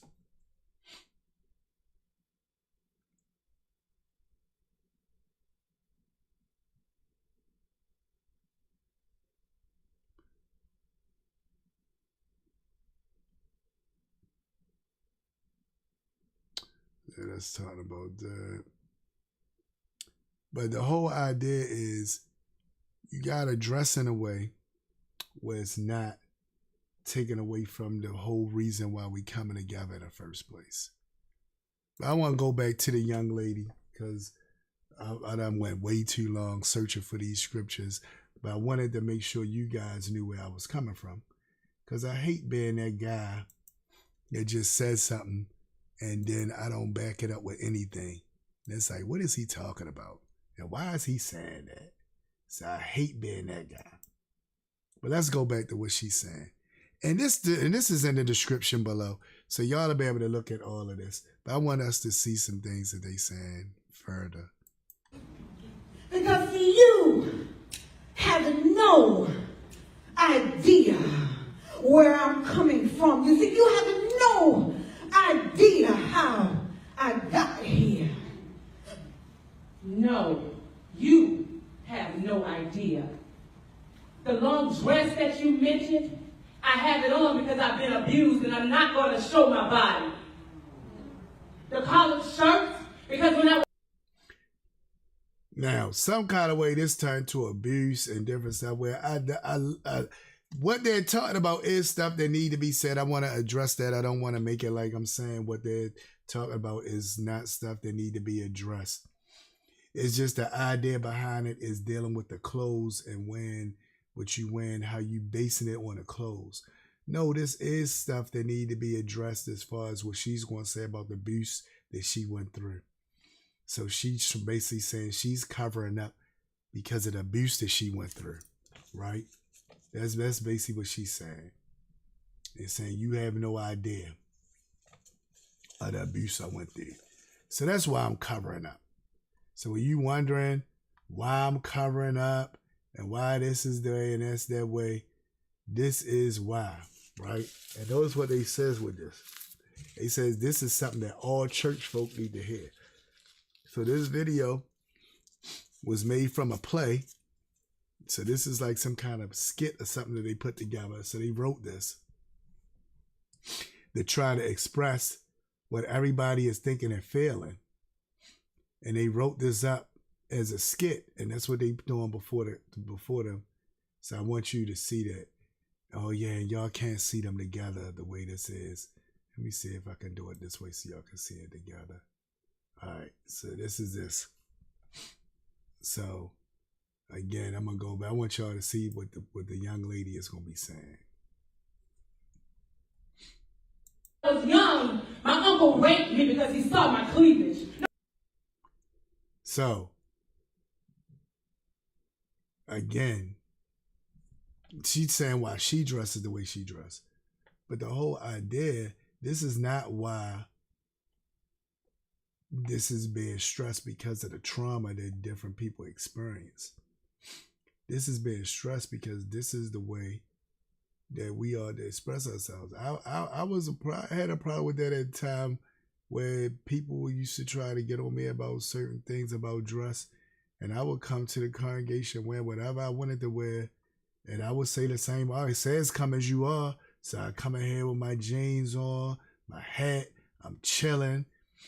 I'm dressed like I dress like I'm going to the club or I'm hanging out with my boys on the block. That's how I dressed when I came in there. And it wasn't until I really started thinking about, like, you know, what am I coming in for? What am I trying to do? Especially when you got other people looking up to you, you start really growing into things. I said, you know what? Let me wear something casual. The Ethiopian, I'm gonna tell y'all something that a lot of y'all might don't know. You got an Ethiopian Orthodox Church. The Ethiopian Orthodox Church is basically just like the Knesset, just like the Jewish or the Hebraic Knesset, right? You know what they wear when they come in? They wear robes. Anyway, the sisters got certain robe garments that they wear. The brothers got certain robe garments they wear. They don't wear suit and ties. They don't wear any of that dressy stuff like church folk do. They don't wear none of that. They wear their robes. When you come in, you got to take your shoes off because they say you on holy ground. So you come in the door, you got to take your shoes off. It was an experience that I was just like, wow, like, if you've never been to an Orthodox Ethiopian church, and it's on a Shabbat, so it's not Sunday, there's not no church going on Sunday, and they teaching Torah. And they even had a Torah processional, just like they do in a Knesset. And they chanting, and people go around, and you kiss the Torah and pass it around. It's like an experience, I'm telling you. Once you get the experience, you just be like, wow. And they get up there, and they chant the stuff just like in a Knesset. So I'm sitting thinking, wow, this is just like the Knesset. Exactly. It is nothing churchy. It's not nothing like a Roman Catholic or a church or nothing like that. They come together, they chant the prayers, they read the scriptures. I gotta big them up for that, right? But I just say that to say it's a certain dress code that people need to have. You said, why so dramatic though? It's amazing that it's inconceivable that the creator of the universe can have standards. The job can have standards, house business, but not the most high, ridiculous. Exactly. If your job got a dress code of standards, you're going to match that. You're not going to come in and say, hey, blah, blah, blah. But when the Almighty says it, a culty, people just feel like they can just do whatever they want to do. And that's what struck me. At first I was going to, but when a woman stepped up with the Lord dressed to the floor, she started talking, and then she started talking about getting abused by her uncle and all this stuff. And then the sister go in and talk about how she was abused. And it just became this whole abuse thing and how the women, I'm going to tell you the gist of it. And I'm going to let y'all say it on your own. The gist of it, and the video is in the description. And again, it does have some things that we need to discuss and things that are point. You got family and different stuff that happen in family. Those are real things that need to be addressed. Those are real issues that need to be addressed. There's a lot of predators out here is in people's households is being hidden because people don't say nothing. And let's not talk about that kind of stuff. No, it need to be talked about. But that has nothing to do with the Almighty saying, this is how I want you to come in my building. That's nothing to do with that. And that's why, as you brought that out of Cody, that's why I brought up the Ethiopian church. Because they had their standards wasn't dress up dressy. It was dress modestly, dress in a apparel that shows holiness. Where you try to show holiness. Because we coming together for a holy cause. So I want to wear something that shows holiness. That's why I love when we have Pesach. When we do our Pesach service, you see all the sisters, no matter what, they got their hair covered. They got the holy apparel on. Because they know that's what we coming together for. Why only like that on Pesach though? Why can't it be like that all the time? The brothers got their holy garments on and they got their apparel on. Why that's only on Pesach though? Why that can't be all the time? So I'm going to close this up with this right here. Like I said, it gets deeper. I just wanted y'all to see where it was going to go because they going to go in and start talking about being abused and all these different things that happen to them, which is valid causes and reasons to feel how you feel. But none of that is the reason why it's a dress code. The dress code doesn't exist because you was abused, or you feel like you should be able to do what you want to do because you was abused. Matter of fact, if I'm not mistaken, the young lady that's dressing how she dressing is going to speak about being abused, but then she going to also try to show that her dress like that is liberating. It's liberating for her to wear what she's wearing. It's liberating for her to do that, right? I'm gonna play a little bit more of it, then I'm gonna close out. No, you have no idea what I've been through. This garment helps me feel safe. So I'm trying to protect you. You have no idea what I've been through. So she's wearing this garment not because of not because she's trying to have a certain amount of holiness. Like if you came at our congregation and the sisters would pull you to a side and talk to you about certain things, it's about holiness. They not telling you that because they went through something and they was abused, but look at the persona that it's trying to show. That these church women are only wearing these type of garments because they was abused in some kind of way. Look at what it said. Look at the message. And again, I want y'all to see what it says. It says, this is a message for all the church folk need to hear this message. Look at this. All the church folk need to hear this message. All of them. And look what the message said. This woman is going through this because she was abused. That's why she dressed like that. It's not because she really worried about being holy. It's because she was abused and she called herself trying to protect this young sister from being abused like she was. I'm sitting on this front row to impress these broken people just so I can make to look whole. She said, I'm sitting on this front row just to impress these bogus people. Like, what is happening right now? This is in church. Let's keep it going. You have no idea what I've been through. I have bruises that I cover up just so people like these people won't know what I've been through. So now she said, look, I'm not like these people. I'm trying to impress these people. And then you hear the people in the audience like, oh, man. Hey, Dad, that's how you feel? That's how these people feel? These people, like, you got to impress us? That's not why you're supposed to be doing that, though. So all of this is for the wrong purpose. All this for the wrong reason. Let's keep going. Because this is what they think. God wants to see. You have no idea. Because this is what they think the Almighty want to see you look like. So I'm pretending for them, and I'm trying to help you out, and I went through stuff. But y'all see how I spent all that time trying to show y'all scripture, trying to show y'all where this come from. That's why I said I'm not just going to tell you something so it'll just be my opinion and their opinion. No, I'm going to show you where I'm coming from. Watch this. Young sister, that I'm just trying to save you. He's trying to save you. I'm sorry. I'm sorry that you come into the house of the Lord every single Sunday, singing your hymns and clapping your songs. I'm sorry that you pay your tithes faithfully. I'm sorry that you sit on this front pew broken down and pretending for people that can't do nothing for you. I'm sorry. But you see, me, I come like I am. I ain't got to pretend for nobody. I ain't got to come up in this church acting like I'm holy. You know why? Because 3 months ago, Jesus changed. You hear the women in the audience? Come on. Yes, sister, come on. Yo. Oh, my goodness. Oh, my goodness, boy. As I was looking, I said, what the world is happening right now?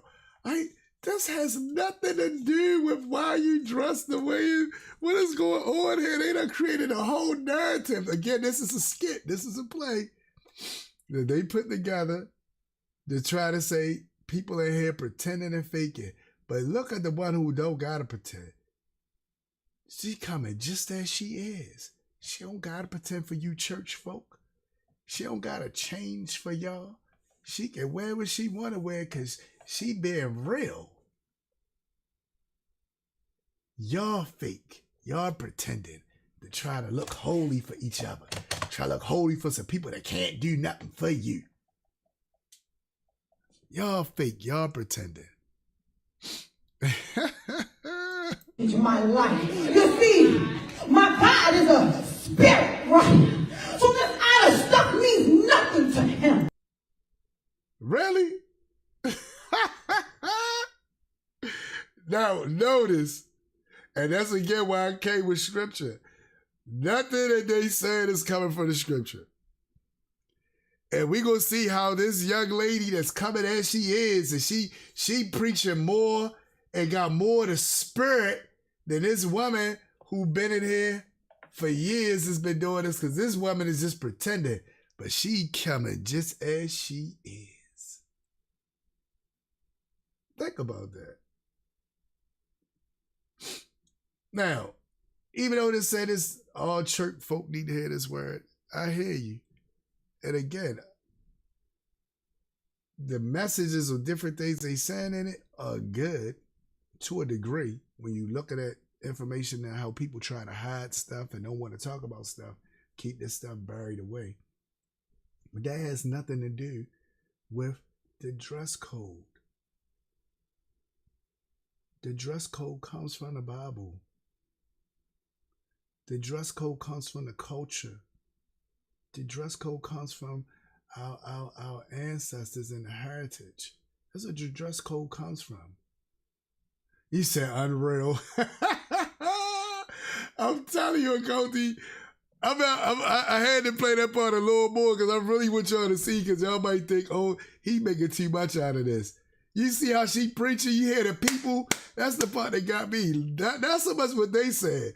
The people in the background is receiving this message that's saying it ain't all about this.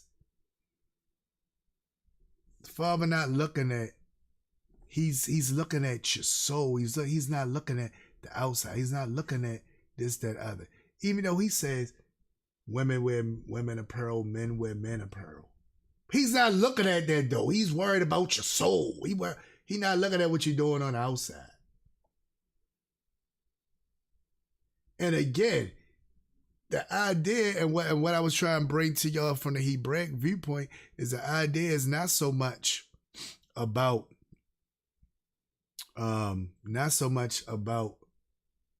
what they're taking it to. The idea is, hey, you got some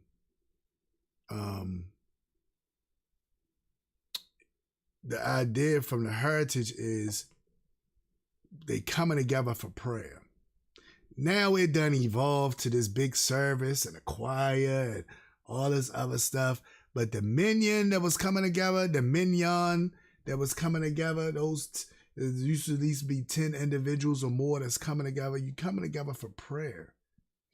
And in the midst of you coming together for prayer is certain things that can't happen. A man shouldn't see his wife's hair before he prays.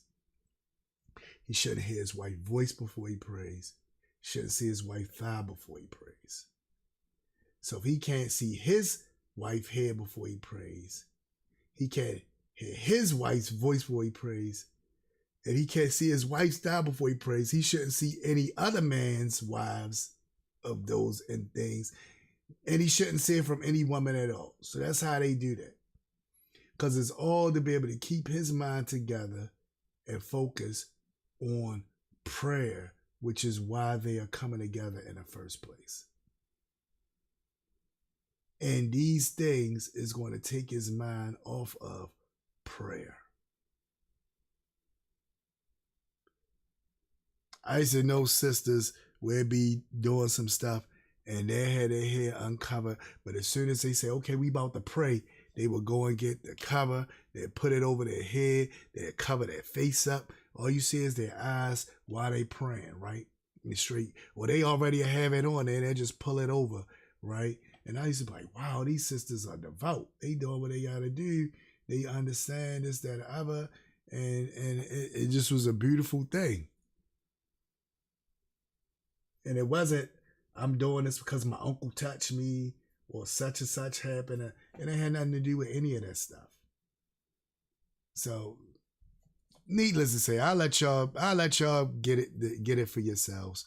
Y'all might look at that video and see it differently.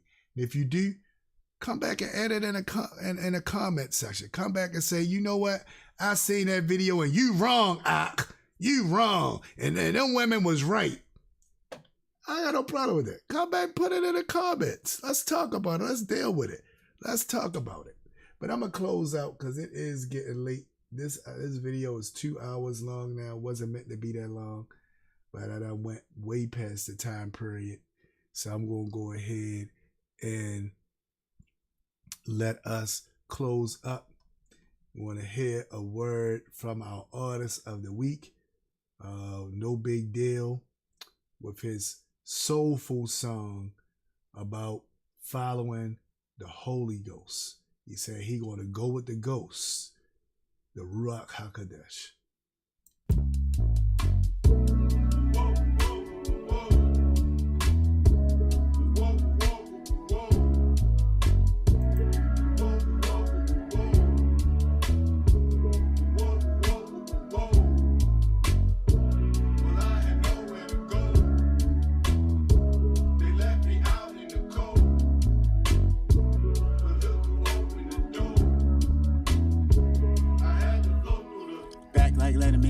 Sediment, I'm irrelevant. I seek Helen I reach heaven cause Christ he settled it. Might be celibate, married. All of that stuff got chucked like Barry. Now my wife in therapy, I be fair. Need price we share when we fight for purity. All sincerity scary, yeah.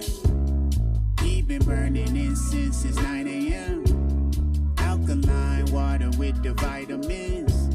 Still he got a war raging inside of him. Lit the sage, but the pain won't go away. Came to my defense despite my infamy. Then I had to sit with my iniquity. Foolish gold that always looks so glittery. To really glow, you gotta give it to the ghost. Where could I go?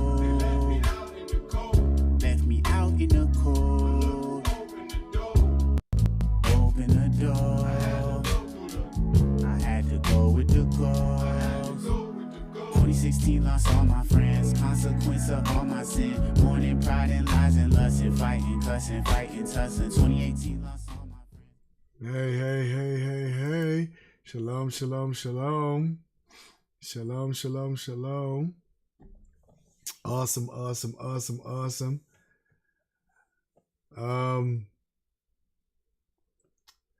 right, thanks, Heart for serving. Appreciate your Coty being here with us. Going to close out tonight. And again, the final thought that I want you guys to get from this is come as you are don't mean to stay as you are. Come as you are don't mean to stay as you are. We got to change as we come. If I come as I am and I was on the street and I was doing vile things, that don't mean I keep doing those things and just keep coming. Right? Come as you are don't mean stay as you are. If I'm dressing a certain way just to come in, don't mean I need to stay with that. Once I come in and I learn more, it's like the saying, when you know better, you do better. With that being said and done, hopefully I will catch you all tomorrow for our Shabbat show.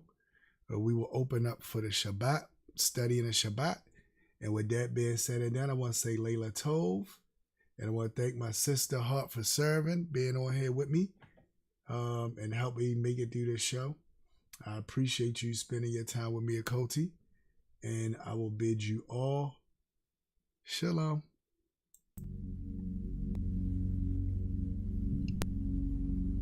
Shema Yisrael Adonai.